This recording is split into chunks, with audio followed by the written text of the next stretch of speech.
Glenn Greenwald co-founded the Intercept. He joins us tonight. So, Glenn, the reaction to the president not going to war last night has been really striking. Very little celebration about it. In certain quarters, outright attacks. You saw, we just played tape of CNN's national security analyst attacking the president for it. Liz Cheney, Congresswoman from Wyoming, attacked the president. Others did, too. What about Washington makes war the first resort for both parties every time? Well, first of all, there's an obvious answer, which is it's exciting. So it drives media ratings. It makes people buy newspapers.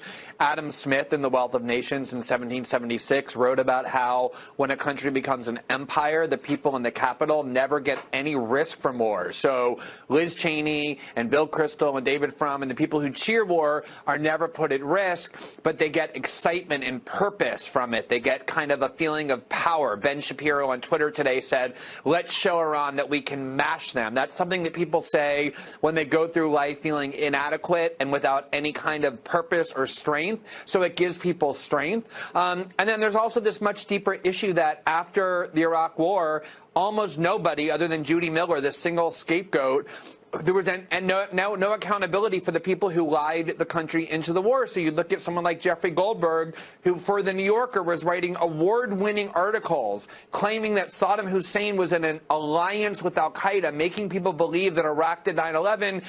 Is he out of journalism because of that? No, he's been promoted. He's the editor-in-chief of The Atlantic. You turn on MSNBC, there's Bill Kristol. You open up the New York Times, there's Bret Stephens, Mark Thiessen in the Washington Post. They're all embedded in Washington culture, the think tanks especially, and they only become important and enlivened when the U.S. is at war. They get all kinds of psychological, economic, and political benefits from it at everybody else's expense. If you claim that there was a direct connection between Saddam Hussein and al-Qaeda, 9/11 and Saddam, it's clearly untrue. How in the world could you stay in journalism? I mean, do you know how could Jeff Goldberg go on to run one of the most famous magazines in English? The amazing thing is, Tucker, the more you promote war, even if you get it wrong, the more you're going to prosper. That is the sickness, the pathology of the D.C. media and political class. Jeffrey Goldberg's articles won a National Magazine Award for creating a grotesque conspiracy that resulted in the deaths of hundreds of thousands of people.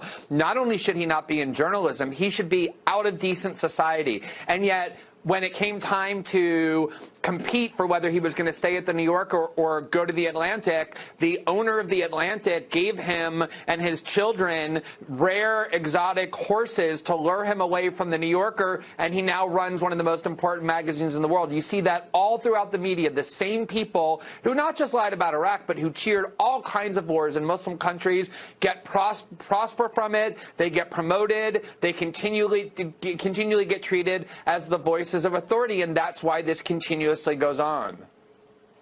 It is so mind-bogglingly corrupt. It's hard to believe it happens in our city, in our business. Glenn Greenwald, thank you very much for that perspective. I appreciate it. Thanks, Tucker.